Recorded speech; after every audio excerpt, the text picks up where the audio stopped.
Hi there. This is Dr. John Whitcomb reporting on News and Nutrition, prolonged fasting for inflammatory bowel disease. Why does this topic come up? In part because of the book written by Joel Fuhrman, which you might be very interested in reading, in which he reports many anecdotes of folks who have Crohn's disease and ulcerative colitis getting dramatically better when they do a 10-day water fast. And they do it safely and don't have any adverse outcome. Do we have studies to support this? We don't really have exact clinical studies in terms of randomized placebo-controlled trials. We do have a study from the Lancet about 20 years ago in which a couple hundred people went on an elimination diet in which they eliminated offending foods and then got much better.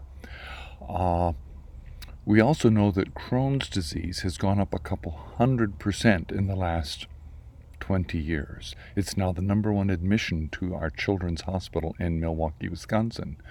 It is my belief that Crohn's disease is actually a form of infectious disease because A, how it's behaving in terms of its increase in frequency, and B, because it is a disease that makes tubercles or small granulomas in your colon. The only other thing that makes granulomas is tuberculosis. And tuberculosis is mycobacteria in the lung. Atypical mycobacteria are in 1% of America's cows, called Johne's disease, Johne', which can't be completely purified by pasteurization, so then gets in our milk supply, and then I believe that's what's causing Crohn's disease. I believe Crohn's disease is actually from contaminated milk. In any case, that's conjecture, it's not proof, but we do know it acts like an autoimmune disease with coming and going, and we do know that many people get better. How to confirm that? We're going to need randomized placebo-controlled trials more than simply anecdotes, but it is also my belief that we humans have a gut that's naturally attuned to African foods because that's where we spent the majority of our time evolving.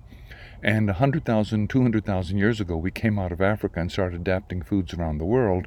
But in just the last 150 years, we've added thousands and thousands of chemicals to our food chain, and we have gotten foods from all over the world. Our large jet planes and refrigerated ships ship foods from all over the world to every one of us. And our gut then has to deal with all of that. Now, no one of them may cause symptomatic symptoms, but in accumulation, you're making your gut go through huge amounts of work to decontaminate that food you're not used to. When you go on a 10-day fast, you're allowing your immune system to clean up its act. And after a couple days, it's no longer having to defend against food, so it can get its act together and actually do its work on the things that are causing trouble. Isn't that an interesting concept? What you're frightened of is that you'd get too hungry.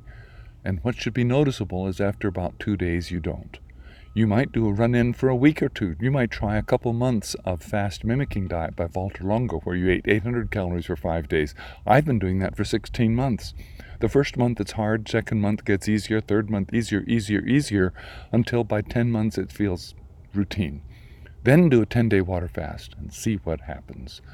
I believe this may be the future for inflammatory bowel disease. First of all, the price, nothing.